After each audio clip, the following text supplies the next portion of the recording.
le monde, alors on se retrouve pour une nouvelle recette, donc plutôt même deux recettes sur une vidéo, puisque l'une va aller avec l'autre. Donc on va réaliser des blinis maison, vous allez voir c'est très très simple à faire, vous pourrez en faire très facilement quand vous en aurez envie, comme ça.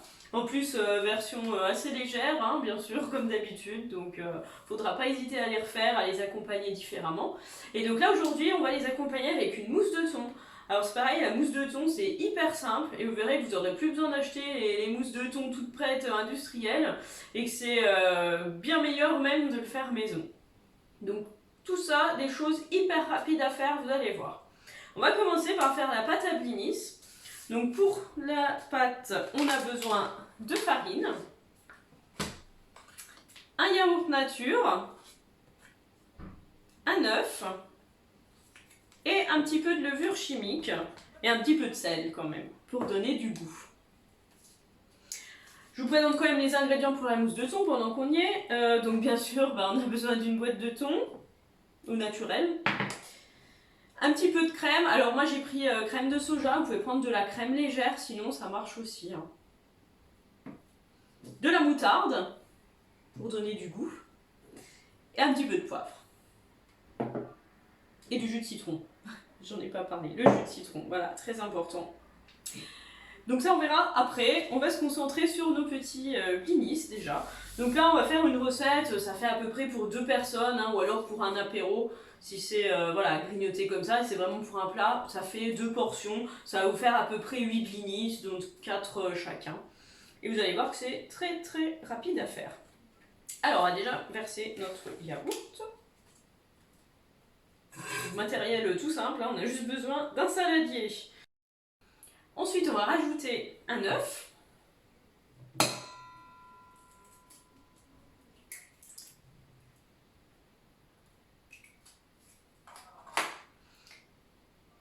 Et on va rajouter un pot de farine. Ça, le dosage est très facile, on n'a pas besoin de prendre la balance. Vous remplissez bien le pot. Hein. Hop, même si un petit peu plus, c'est pas grave. Hop. Voilà. Un pot de farine. J'ai pris de la farine de blé toute simple. Vous pouvez varier, prendre d'autres types de farine, hein, de la farine de sarrasin, de la farine d'épeautre, farine de riz, enfin vous choisissez ce que vous voulez. Moi j'ai pris la plus classique. Hein. Et on va venir rajouter un demi-sachet de levure chimique. Donc le mien était déjà entamé, j'en mets la moitié là. Ça c'est pour que les blinis gonflent à la cuisson, pour que ça lève en fait, c'est un peu comme un petit gâteau quoi. On a besoin de la levure pour avoir la réaction chimique qui va faire lever la pâte, pour que ça crée des petites bulles de gaz en fait qui vont faire que ça se lève, pour l'explication chimique. Et on rajoute du sel, ça c'est pour rehausser un peu le goût, il n'y a pas besoin d'en mettre trop, hein, mais voilà, juste un petit peu. C'est juste pour que ça donne un petit peu de goût, hein, c'est ce qu'on fait d'habitude dans la plupart des plats. Le sel, ça sert à rehausser les goûts, mais il ne faut pas trop en mettre quand même. Pas comme les industriels qui en mettent beaucoup trop finalement, pour qu'on ait envie de manger beaucoup plus de leur plat. Donc c'est pas le but ici. Hein. Là, on fait du naturel. Alors, hop là. On mélange avec un fouet pour que ce soit bien réparti, bien homogène. Alors, je vous montre le résultat. Donc ça fait une pâte comme ça qui est assez liquide hein, quand même. Donc vous allez voir, quand vous mettrez dans votre poêle, ça va faire des petits tas de pâte en fait, qui vont s'étaler à la cuisson et qui vont gonfler. Ça fait de la pâte à crêpes un peu épaisse en fait. C'est pour ça qu'après les blinis seront plus épais aussi. Donc on verra après pour la cuisson. Pour l'instant, on va faire la mousse de thon. On réserve la pâte de côté, comme ça en plus la levure va un petit peu agir. Voilà, on la met de côté et on s'occupe du thon maintenant. Alors, le thon.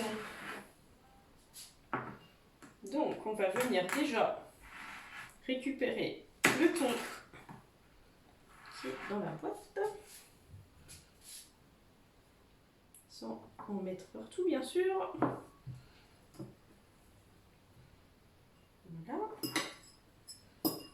Comme d'habitude, si vous avez un chat, j'adore le jus de la boîte de thon. On met de côté. Alors, on va venir écraser le le thon à la fourchette dans le bol. Voilà, on l'écrase quand même pour que ça fasse des petites miettes de thon. Faut pas non plus en mettre partout, comme je fais. Voilà, on l'écrase tout simplement. Faut que ça fasse pas trop un bloc. Plus vous l'écraserez au début, plus ce sera facile à répartir après. Donc pour ça, la fourchette est là encore un outil précieux. Voilà.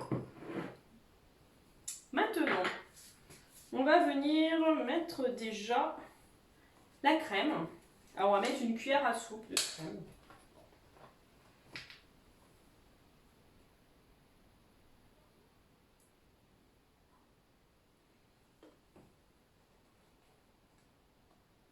Voilà, on met déjà une cuillère à soupe. On verra après si on en rajoute un petit peu. Ça dépend des fois de la taille des boîtes de thon. Enfin. Et une cuillère de jus de citron maintenant. En fait, la crème et le jus de citron, quand ça va se mélanger, ça va épaissir un peu les deux. Et du coup, c'est ça qui va faire une texture sympa à votre mousse. Ensuite, on va venir rajouter un petit peu de moutarde, l'équivalent d'une cuillère à café. Hein. On va prendre la fourchette. Hop. Ouais, ma moutarde est rouge, mais c'est juste parce que j'en avais pas de la normale. Hein. Vous pouvez prendre de la moutarde normale. C'est de la moutarde en grain aussi, mais voilà. Elle est au cassis, pour l'info. Mais bon, prenez n'importe quelle moutarde, ça ira très bien. Alors voilà, donc on mélange maintenant tout ça. Alors là, je vois que je peux encore mettre un petit peu de liquide parce que ça fait un petit peu pâteux pour l'instant. Donc le but, c'est d'avoir une texture plutôt crémeuse. Pas liquide non plus, mais voilà. Donc on va venir rajouter une cuillère à soupe de crème en plus. Voilà. C'est bien de l'ajouter progressivement parce que sinon vous allez vite avoir quelque chose de trop liquide si vous en mettez trop d'un coup. Alors après, ça dépend un peu de la texture que vous voulez. Sachant qu'après, quand ça repose, souvent ça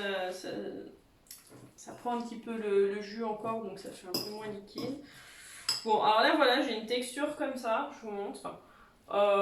Je pense que je vais en rajouter un tout petit peu quand même de la crème. Parce que j'aime bien quand c'est un petit peu plus crémeux. Voilà, on rajoute une petite cuillère à soupe encore. Et là, je pense que on devrait être au top. En attendant, on rajoute le poivre aussi qu'on a pas mis avant. Alors, ce qui est sympa aussi, c'est de rajouter des épices, des herbes, plein de petites choses comme ça qui vont agrémenter votre mousse de thon. Pareil, vous pouvez mettre un peu de, si vous aimez le curry, le curcuma, ça fait une jolie couleur aussi. Ça va faire quelque chose d'orangé après, très appétissant. Alors en variante, vous pouvez aussi utiliser, plutôt que de mettre du thon, faire avec des sardines ou avec du maquereau en boîte. C'est super sympa aussi. Faire un petit assortiment par exemple pour un apéro, c'est vraiment l'idéal. Mais ça, la mousse de thon, ça plaît toujours. Et là en plus c'est hyper léger parce que vous avez que la crème, le jus de citron et le thon. Et là on va regarder la texture qui me semble vraiment très bien. Donc voilà, ça fait quelque chose qui se tartine mais qui n'est pas trop liquide.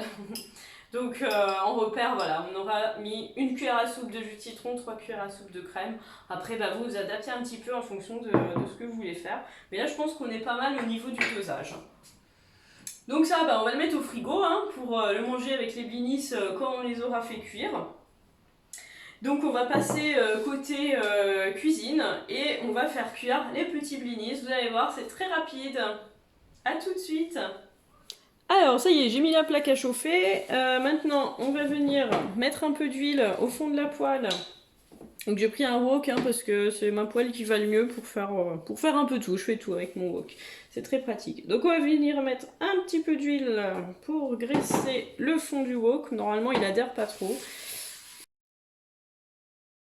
Bon, l'idée c'est d'en faire à peu près 8 hein, normalement avec ça. Donc on fait des petits tas parce que ça coule quand même pas mal, donc c'est assez liquide. Donc là on va les faire 2 par 2.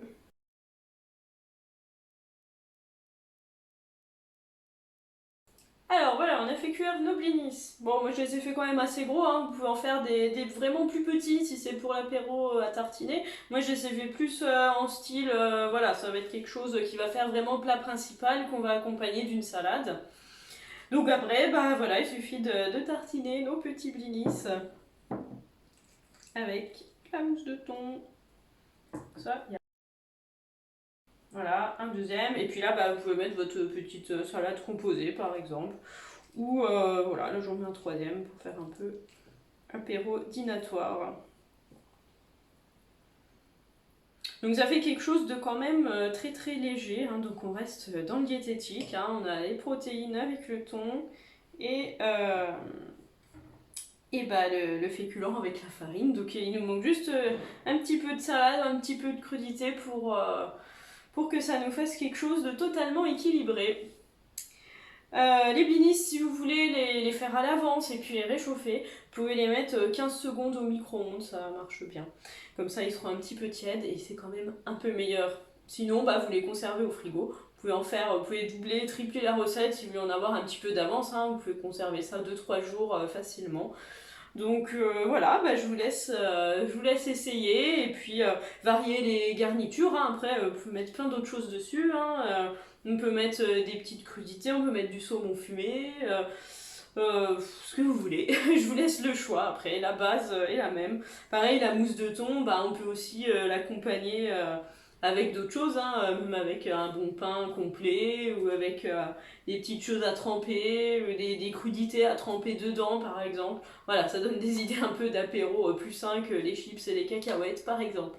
Donc bah, je vous laisse tester, hein, et puis bah, je vous dis à bientôt pour une autre recette. Merci!